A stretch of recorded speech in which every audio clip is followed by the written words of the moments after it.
가기사는 증시 각도기. 안녕하세요. 증시 나침반 안지원입니다. 네, 안녕하십니까. 각도기 각산들입니다. 네. 오늘 우리 증시만 네. 쏘쏘해요. 오늘 대만은 뭐 춘절 끝나고 처음 증시가 개장을 했거든요. 네. 그동안 좀 미국 특히 이제 좀 반도체 위주로 많이 급등이 있었잖아요. TSMC가 오늘 하루에 많이 올라가지고 네. 대만 증시가 3% 올랐습니다. 그럼요. 그 TSMC가 안 오르면 이상한 거죠. 엔비디아 오른 거를 감안해 본다면. 네. 네, 그동안 뭐 미국 시장 오른 거 그대로 반영을 해서 미국 시장에서는 뭐 장 전 시간외로는 별로 반응이 없더라고요. 네. 네, 오늘 코스피는 좀 약했습니다. 오늘 아시아가 사실 다 1%대 이상 상승을 했는데 코스피는 마이너스 0.25%, 네. 코스닥은 플러스 0.7% 네. 상승했습니다. 네. 오늘도 뭐 그 개별 테마형 흐름은 굉장히 강력했습니다. 그러니까 결국은 전부 여전히 테마다 모든 게. 그러니까 한국 시장의 한국 시장의 특성을 얘기하면 테마. 오늘은 그랬죠. 아니 뭐 제가 그랬죠. PBR 테마라고. 그러니까 모든 게 테마로 수렴되는 그런 놀라운 성향을 갖고 있는 나라죠. 쏠림이 참 강한 것 같아요. 그게 좋다 하면 절로 다 쏠려가고 그럼 남아있는 사람은 막 불안해가지고 가야 되나 안 가야 되나 계속 고민하게 되고 이렇게 쏠림이 많은 것 같아요. 그래서 왔다가 갔다가 많이 하고 이번 주말에 그 한국 최고로 큰 자산운용 액티브 자산운용을 하고 있는 쪽에서 가장 큰 규모의 자산운용 책임자인 김정영 펀드 매니저하고 대담을 한 게 나갈 거예요. 네. 대화 중에 개인이 맡긴 액티브 펀드 자금이 얼마냐라는 얘기가 있었어요. 기관이나 법인 뭐 연기금이나 이런 데서 맡긴 거 말고 5조쯤 될까요? 이러더라고요. 그밖에 안 돼요.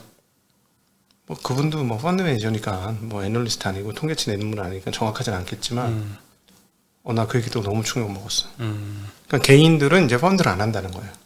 안 하죠. 네, ETF 하죠. 그러니까 이게 무슨 말이냐면 그나마 연기금이나 이런 데서 펀드 하지만 그 액티브도 50조가 안 돼. 그거조차도. 그러니까 거의 뭐 기관을 자꾸 뭐 개관이다 뭐다 하지만 그 개관이 없는 존재야. 유령 같은 존재를 만드는 거야. 예. 그 짤짤이 하는 애들이 있어요. 그 뭐 자기 계정이나 뭐 이런 거 가지고 차익 거래하고 뭐 이런 거 있는데 그 규모라고 해봐야 뭐 개인 한두 사람보다는 크지만 사실 큰 개인들 수십 명 모으면 이길 걸? 이제는. 네. 네, 그만큼 작아졌어요. 액티브 펀드에 대한 신뢰도가 많이 낮아진 것 같은데 네. 사실 따지고 보면 액티브 펀드를 전체를 다 막 검증을 해보고 실력 있는 펀드가 하나도 없어가지고 가입을 안 하는 건 아니거든요. 네. 다만 좀 이렇게 평가 지표를 그 뭐 협회나 이런 쪽에서 좀 바꿔주면 어떨까 싶은데 찾아보기 쉽게. 예를 들면 이제 버크셔 해서웨이 사업 보고서 보면은 네. 그쪽에서 실적 발표를 뭐 1960년대부터 쭉 연도별로 수익률 얼마 그리고 그때 당시에 지수 시장 벤치마크 얼마 얼마 초과 66년도 얼마 시장 얼마 초과 77년 이거 다 쭉 2023년까지 다 있잖아요. 이런 식으로 연도별로 좀 잘라줘서 해야지. 우리는 뭐 어디를 가나 다 최근 6개월 수익률, 최근 1년 수익률, 최근 2년, 최근 3년 딱 이 정도 끝이에요. 그래서 예전 것도 볼 수도 없고 그리고 또 벤치마크 대비 초과도 참 누적으로 막 그 펀드 개시 일부터 지금까지 그래서 막 플러스 200% 막 이렇게 되니까 이게 어느 정도 잘한 건지 꾸준하게 잘한 건지 매년 아웃퍼폼을 한 건지 아니면 등락이 엄청 컸던지 이거 판단하기가 너무 어렵게 돼 있어요. 그래서 펀드를 조금 평가를 하는 그런 분류 체계를 좀 다시 세우면 어떨까라는 생각도 좀 들어요. 아주 좋은 지적입니다. 차라리 이렇게까지 할 거면 그냥 수익률을 그냥 개방하는 게 나을 수도 있겠어. 대신에 수익률을 개방하되 부분만 하지 말고 전체를 다 해라. 연간 너희 처음부터 여지껏 1년 뭐 2년 3년 4년 쭉 다 해라. 그렇죠. 한 번 할 때 그렇게 좀 가이드를 그렇게 주고 하는 거지. 그럼 예를 들어 못된 사람은 6개월이 우리 50% 났어요. 근데 그 전에 글로 다 쏠려가잖아요. 또 그 전에 마이너스 40%였어. 그래서 6개월에 50% 먹었어. 그럼 잘한 건가? 잘한 게 아니잖아. 그러니까 그걸 가지고 그렇게 잘라서 쓰는 행동들은 잘못된 거지만 누적적으로 쭉 펴서 하는 거는 거의 저희 느낌에는 뭐 펀드는 종말에 가까이 이르지 않았는가 지금 한국에서는. 그럼 이렇게 되면은 개인 주주의 권리 찾기가 되게 힘들어요. 왜냐하면 개인들이 열심히 모여가지고 정말 애를 써가지고 어떤 대주주하고 싸워야 되잖아. 근데 예를 들어서 기금이 구성이 잘 돼 있으면 기관이나 그런 쪽이 싸우면 훨씬 쉬울 거 아니에요. 굉장히 어려운 싸움을 하게 된 겁니다. 지금 개인들은 제가 보기에는. 그런 데가 부재하게 됨으로써. 네. 그래서 뭐 테마 이야기 하다가 그렇죠. 그러니까 테마가 왜 이렇게 나오느냐? 그렇게 꾸준히 무언가를 사서 꾸준히 오랫동안 가꿀 수 있는 능력이 있는, 그러니까 그런 성향을 가진 애들이 없어졌기 때문에 테마가 이렇게 올라올 수밖에 없는 상황이다라고 보네요. 테마를 찾는다는 것 자체가 단기 성과에 연연을 한다라는 거고. 그렇죠. 네. 그 아까 말씀드렸던 펀드 최근 3년, 최근 3개월 수익률, 최근 6개월 수익률 요 기준으로만 판단을 하는 것도 단기간의 수익을 내기 바라기 때문에 그게 좀 많이 반영이 되는 것 같아요. 뭐 한국 시장에 뭐 쉽게 바뀌기 어려운 특성이기도 하죠. 그래서 오늘 뭐 화학 업종이 1등을 했는데요. 주도했던 건 덕성우 이런 데가 뭐 상한가를 갔습니다. 오늘 오랜만에 초전도체 관련된 이슈를 좀 잊고 있었거든요. 근데 LK99 말고 새로운 게 나왔더라고요. 아 진짜 대단하다. PCPOSOS 이름도 어려운데 이 LK99과 좀 다르게 이제 납과 구리를 기반으로는 하되 황을 추가를 해서 화학식이 조금 달라졌습니다. 그죠? 그래서 이거는 새로운 상온상압 초전도체다라고 하면서 3월 달에 미국에서 이제 학회에서 발표를 한다라고 해서 기대감이 좀 일고 있습니다. 와, 진짜 졌습니다. 대단하다. 네. 와. 예전에 처음 LK99으로 주가가 막 올랐잖아요. 그때의 고가 수준은 이미 저 밑에 있어요. 다시 내려왔다가 쫙 올라가가지고 한참 올라가 있는 상태입니다. 아, 참. 사실은 이 회사가 저 연구하고 무슨 상관인지 어떻게 알아요? 아무 상관도 없는 건데 사실은. 근데 엮은 거죠, 저렇게. 혹시 해먹는 애들이 엮은 거지. 난 혹시 진짜라면? 아 진짜라도 얘네하고 무슨 상관이냐고. 아 진짜라면 상관없어요. 뭐 그런 거죠. 게임 하는 거죠 이거는. 아 그러니까 해먹는 애들이 만들어낸 작품들인 거지. 네. 그리고 오늘 뭐 서비스 업종에서 카카오가 오늘 한 8% 상승을 했습니다. 카카오도 실적 발표했는데 그동안 조금 시장에 관심이 없었죠. 카카오나 네이버에. 근데 오늘 뭐 AI 관련돼서 사업 다각화를 열심히 하고 있는 것 같습니다. 다각화라고 하기보다는 좀 AI를 기존 비즈니스하고 좀 접목을 많이 시키는 것 같아요. 그리고 유통업에서도 뭐 소폭 상승을 했고요. 제일 많이 떨어졌던 거는 어제하고 좀 비슷한 것 같아요. 어제까지도 저 PBR주들이 많이 올랐던 게 많이 하락을 했었잖아요. 오늘도 운수장비, 현대차, 기아가 2%대, 3%대 하락을 했습니다. 오늘 드디어 찐으로 떨어진 겁니다. 제대로 꺾인 거예요. 왜냐면 우선주들까지 꺾였잖아요. 처음이에요. 지금. 현대차 우선주 3개가 4%대씩 하락을 했습니다. 드디어 이제 저 PBR 주식이 한 대 얻어 맞은 게 확실합니다. 오늘 시즌이 끝난 것이냐, 아니면 쉬었다가 다시 갈 거냐. 관심을 가져보려면 역시나 대장주인 현대차와의 우선주들 통해서 그 흐름들을 확인하지 있을지 않을까 싶습니다.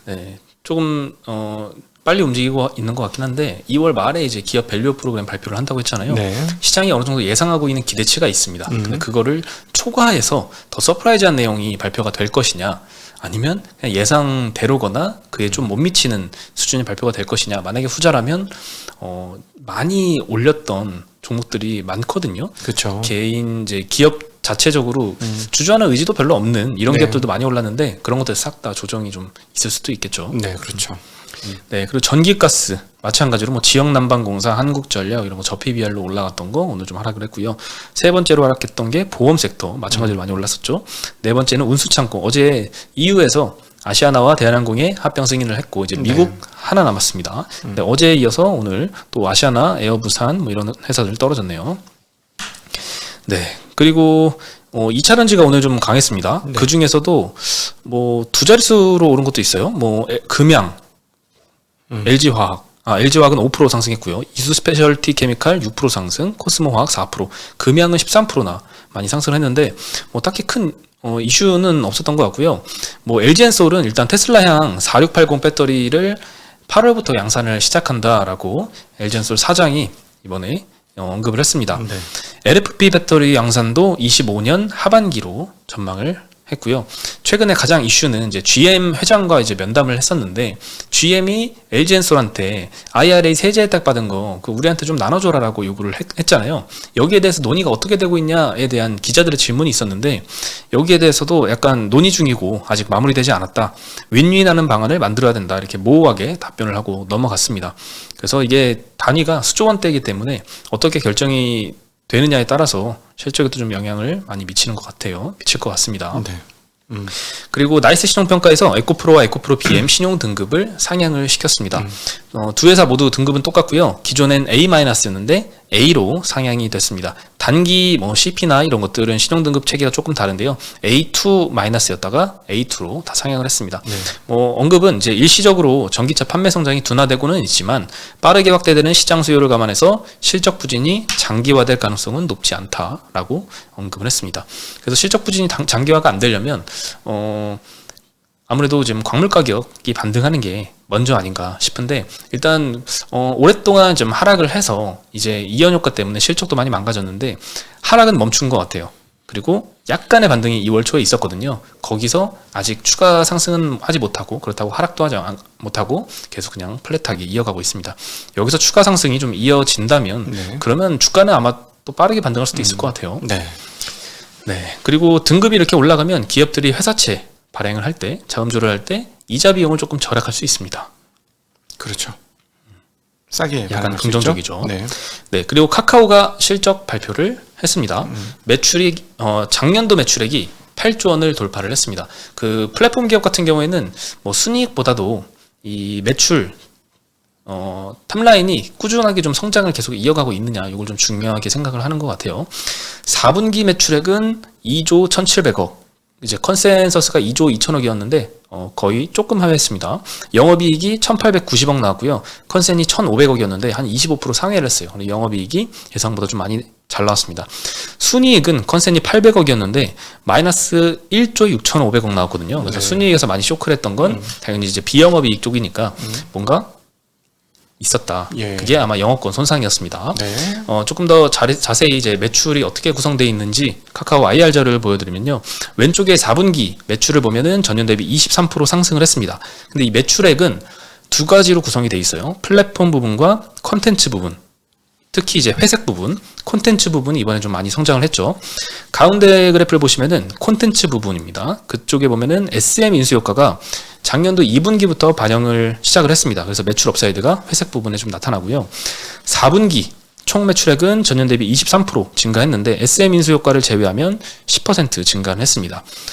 그리고 오른쪽에 플랫폼 부분을 보면요.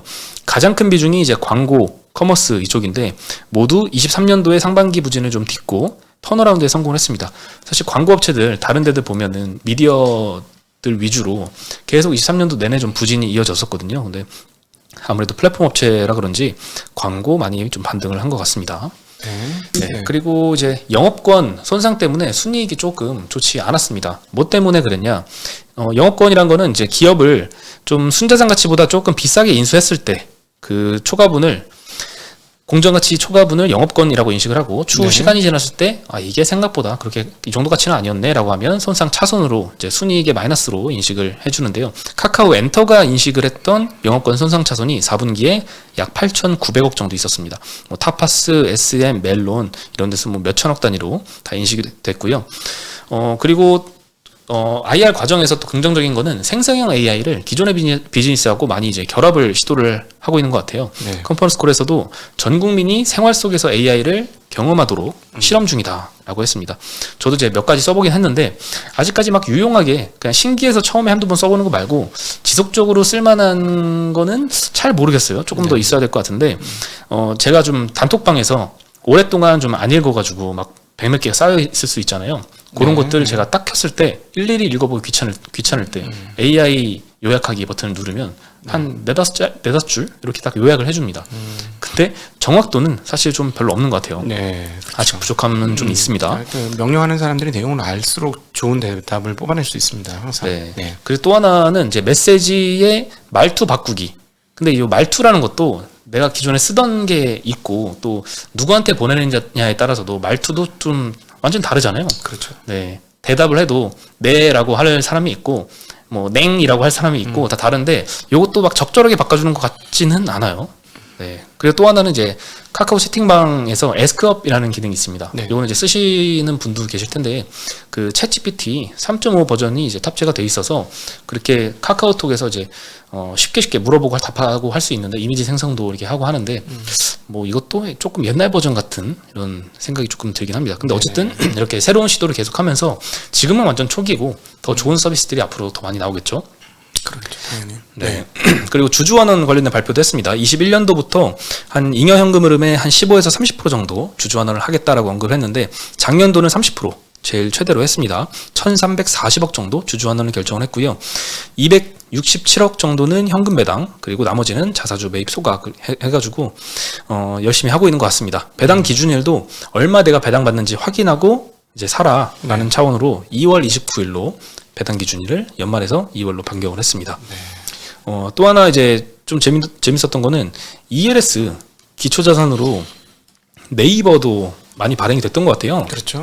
네, 21년도 상반기에 발행된 ELS 중에 약 14개 정도 상품이 손실 구간에 진입을 했는데 기초자산이 LG화학, 네이버, 이마트, 아모레퍼시픽.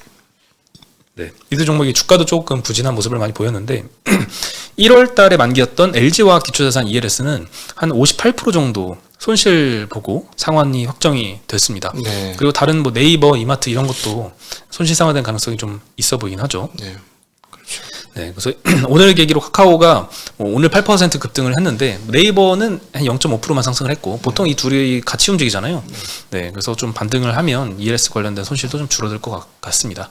근데 워낙 지수형 ELS는 이번에 홍콩 사태를 제외하면 손실 보는 경우는 많지는 않은데 뭐 종목형은 원래 좀 손실을 이렇게 때때로 많이 보곤 합니다. 네, 조심해야죠. 네. 네, 또 하나는 이제 영업권 손상차손 관련된 이야기가 해서 이마트가 저는 좀 궁금했거든요. 예. 이마트에 그 꾸준하게 적자를 기여했던 몇몇 주요 자회사들 있잖아요. 뭐 쓱닷컴이라던가 뭐 G마켓이라던가 여러 가지가 있는데 그게 좀 회복이 됐을까 싶었는데 그래도 4분기에는 좀 회복이 된 것 같아요. 근데 23년 연간 기준으로 보면 여전히 조금 장기적으로 실적이 어느 정도 회복될지는 좀 기대하기는 좀 어려워 보인다라는 좀 생각도 드네요. 일단 실적 자료를 한번 먼저 보여드리면요. 4분기 매출액이 7.3조 원, 컨센이 7.6조 원인데 조금 하회를 했고요. 영업이익은 컨센이 270억이었습니다. 근데 855억 적자가 나가지고 대폭 하회를 했고요. 순이익도 컨센을 대폭 하회를 했습니다. 1,000억 넘는 순손실이 났고요. 컨센은 플러스 160억이었어요. 연간으로 보면 연간 영업이익이 마이너스 469억, 지배주주 순이익 기준으로는 마이너스 거의 900억 가까이 굉장히 좋지 않은 실적이 나왔습니다. 연간으로 영업 적자가 났잖아요. 근데 요 연간으로 적자 난 건 2011년에 이마트 법인 설립 이후에 처음이라고 합니다. 굉장히 좀 회사가 존폐 위기에 있다라는 생각이 좀 드네요. 실적 부진, 왜 이렇게 실적 부진했냐? 딱 요약하면 본업은 그냥 BEP 수준밖에 못하고 있고 나머지는 자회사가 부진했다. 네, 본업인 유통사업은 이제 별도 매출액이 16조 넘는데 영업이익이 1,800억대밖에 안 돼요. 그래서 영업이익률이 1.1%. 네, 겨우 넘어요. 네, 네. 겨우 BEP 수준이죠. 조금 삐끗하면 바로 적자 전환할 수도 있는 상황이고 왜 그럴까 보면은 뭐 쿠팡 때문이 아닐까. 가장 큰 영향을 쿠팡이 영향을 미친 것 같고 그러면 방법이 없을까요? 쿠팡이 갑자기 없어질 리도 없고. 쿠팡 만들었나 이제 알리바바, 테무, 쉬인 이런. 그러니까요. 계속 악화가 되고 경쟁은 심화만 돼가지고 언제 실적이 돌아설지 참 자기가 묘합니다. 잘할 수 있는 걸 해야죠. 예를 들어 이마트 같은 음식용 택배를 하면 되잖아. 음식에 대해 못 믿잖아 사람들이.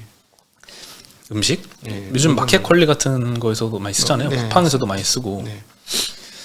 네, 참 어렵습니다. 그래서 애널리스트 리포트를 봐도 의견들이 참 이렇게 막 긍정적인 전망을 하지는 않는 것 같아요. 네, 그리고 이제 본업이 BEP 수준이었고요. 그리고 자회사는 어떤 자회사들이 많이 영향을 끼쳤냐 보면은 이제 빨간색 부분이 SCK 컴퍼니, 저게 스타벅스 코리아 컴퍼니입니다. 저게 스타벅스가 그래도 가장 큰 매출액을 내는 회사거든요. 매출액이 근데 꾸준히 성장하고 있습니다. 작년 대비해서도 연간으로 13% 증가한 2조 9천억 많이 하고 있고요. 영업이익도 플러스 1,400억 내면서 캐시커 역할을 해주고 있습니다. 근데 요거 제외하고 그 다음에 좀 규모가 큰 것들이 이제 쓱닷컴, G마켓 요게 좀 영업이익이 각각 마이너스 1000억, 마이너스 300억대 이렇게 내면서 전년도에도 적자인데 계속 적자를 이어가고 있고 매출도 감소하고 있는 게 조금 안타깝습니다. 네. 그게 중요하죠. 네. 매출액이 늘어나면 조금 어떻게 턴어라운드 시도를 해볼 텐데 매출까지 줄어들면 잘 좀 힘들 것 같아요. 근데 4분기 최근에는 조금 턴어라운드를 하고 있는 모습은 보입니다. 연간으로는 계속 부진한 것 같은데요. 네. 뭐 근데 마찬가지로 이 쓱닷컴 그리고 G마켓 마찬가지로 이 쿠팡의 영향을 많이 받은 영향이기 때문에 요것도 턴어라운드가 쉽지 않죠. 쉽지 않다. 이제 여기에 이제 더 저가형이 나왔는데 그 신기한 게 그 알리익스프레스 같은 거 해보잖아요. 그 다음에 비슷한 거 가격을 더 주고 사라 그러면 못 살 거 같은 마음이 올라와요. 그거 되게 신기하더라. 그렇죠. 저도 저번에 그 로봇 청소기 관련된 이야기 했더니 네. 많은 분들이 이제 로보락 사라 이렇게 네. 말씀해 주셨잖아요. 네, 네. 그 로보락을 진짜 샀어요. 네. 근데 로보락도 이제 그 밑에 걸레라던가 이런 걸 때때로 교체를 해줘야 되거든요. 네, 먼지통이라던가 그런 거 이제 부품을 팔아요. 네. 쿠팡에도 팔고 근데 알리익스프레스에도 팔거든요. 알리가 훨씬 쌉니다. 네. 그리고 요즘은 배송도 빨리 해줘요. 며칠이면 오더라고요. 빠르진 않지. 한 일주일 걸리니까. 그래도 3, 4일 빠르면. 네, 3, 4일 정도 근데 걸렸던 것 같아요. 사실 그렇게 하루 만에 받을 일은 꼭 그렇게 자주 있진 않으니까. 그렇죠. 미리 좀 사놓는 거니까. 네. 그래서 저도 이번에 알리에서 샀는데 뭐 몇천 원이라도 싸면 그냥 알리에서 앞으로도 좀 살 것 같다는 생각이 좀 들어요. 그러니까 큰일 났어요. 그거 다 덤핑일 텐데. 그 정상가가 아니에요. 그 왜 그러냐면은 우리가 이제 그 관시아워도 계속 얘기를 하지만은 국유 기업들은 공장을 세워놓을 수가 없어요. 재고가 있어도 재고 관리를 위해서 좀 한 달만 쉬고 와. 그다음에 재고 싹 털고 이게 안 되는 거야. 공산당 국유 기업이잖아. 네. 계속 먹여 살려야지. 음. 그러니까 집에서 놀게 할 수가 없어요. 그러니까 계속 물건을 만들 수밖에 없는 거죠. 이게 그 재고 문제를 해결할 방법이 별로 없다. 지금 중국의 문제는 그거다. 네. 근데 또 적자 보고 파는 건 또 아니라면서요. 아니요. 국유 기업들 중에 제가 보기에는 제가 생산자 물가지수 마이너스 속에서는 일종의 덤핑도 상당히 많을 거라고 봐요. 그러니까 어차피 갖고 있어봐야 떠안고 비용만 나가잖아. 창고에 쌓아놓으면 그냥 갖다 파는 거야. 국유 기업이니까 상관없지. 안 망할 거니까. 네. 무섭네요. 네. 그게 참 어려운 일이죠. 네. 네, 이마트도 좀 고민이 많을 것 같습니다. 예. 네, 오늘 소식은 여기까지고요. 저는 내일 다시 인사드리겠습니다. 네, 안녕.